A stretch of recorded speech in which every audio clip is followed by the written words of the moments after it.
और एक बात को ध्यान रखा जाए कि सोनिया जी, राहुल गांधी बेल पर हैं। इन्होंने पूरी कार्रवाई को क्वाश करने के लिए हाई कोर्ट, सुप्रीम कोर्ट का दरवाजा खटखटाया और कोई राहत नहीं मिली। सिर्फ यही राहत मिली कि आप पर्सनली कोर्ट में अपीयर नहीं होइएगा, you will appear through lawyer. तो जो चीज 4 साल से चल रही है, जिसमें आप संतोषजनक जवाब नहीं दे पाए, जहां कानून अपना काम कर रहा है, वहां पर कर रहे हैं वेंडेटा। और उनके जो मेंबरान पार्लियामेंट हैं, देश के नामी गिरामी वकील, वो भी इसको अजीब प्रकार की बेबुनियाद तर्के दे रहे हैं। तो इसीलिए कि पार्टी की ओर से विचार हुआ कि सुबह सुबह इस मामले के संबंध में पार्टी के दृष्टिकोण को बताना जरूरी है। कानून अपना काम कर रहा है, the law is taking its own course. हम बीजेपी की ओर से सोनिया गांधी और राहुल गांधी और कांग्रेस पार्टी से सवाल पूछना चाहते हैं, क्या कानून को अपना काम नहीं करना चाहिए? क्या हजारों करोड़ की संपत्ति पर अगर आपने गलत तरीके से, गैर कानूनी तरीके से षड्यंत्र करके कब्जा कर लिया, तो क्या इस पर चुप रहना चाहिए? यही तो बड़े सवाल है। I would like to repeat, Srimati Sonia Gandhi ji and Rahul Gandhi ji, kindly reply.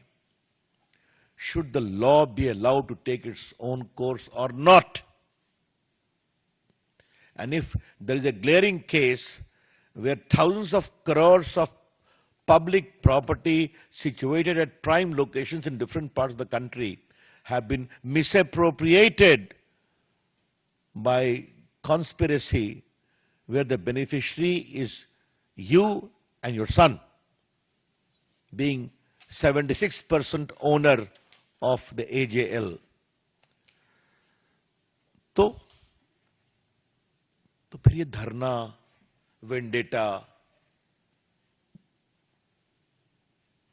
Narendra Modi ji की सरकार है, कानून को अपना काम करने देगी और कानून काम करेगा।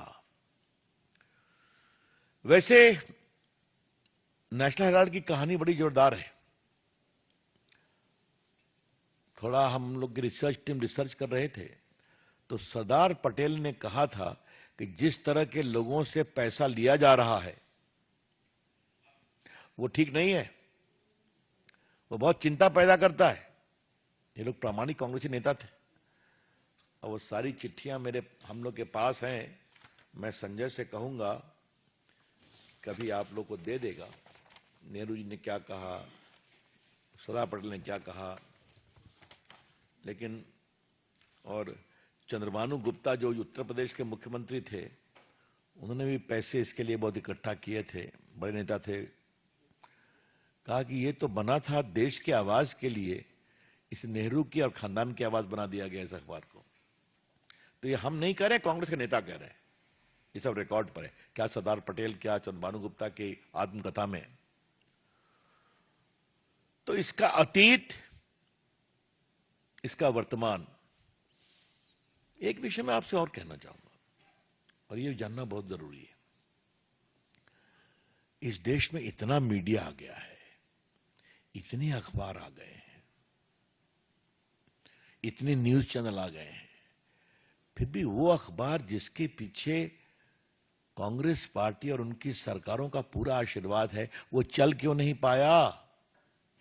ये सवाल है ना, क्यों नहीं चल पाया? तो ये अखबार चलाने के लिए नहीं था, ये अखबार विज्ञापन बटोरने और सरकार से संपत्ति लेकर बिल्डिंग खड़ा करने का एक इंस्ट्रूमेंट था। I repeat,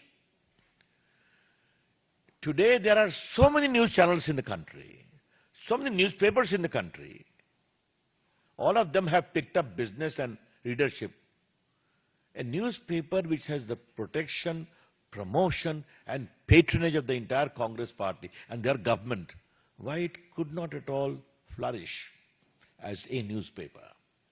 The reply is very simple. It was after independence leased to be used as a proper newspaper more as a forum to collect advertisement and also ensure big property by government cooperation. यही सच्चाई है ना. और मैंने देखा है कि शायद इन लोग ने यंग इंडिया के में जब ट्रांसफर कराया फिर भी 25-26 करोड़ का विज्ञापन आया है. तो संजय बाबू कांग्रेस पार्टी से सीखना चाहिए नोट कमाने की तरीका. हाँ, ये कोई शक नहीं है. ओरिजिनल थिंकिंग चलती है. हाँ, मतलब ये अंतिम बात मैं पीड़ा से कह रहा हूं. जो अखबार आजादी के आंदोलन में लड़ने वाले लोगों के आवाज को मजबूत करने का अखबार था, उसको आपने प्राइवेट व्यापार में बदल दिया. चलिए, मैं संजय की बात भी रोचक, एटीएम बना दिया.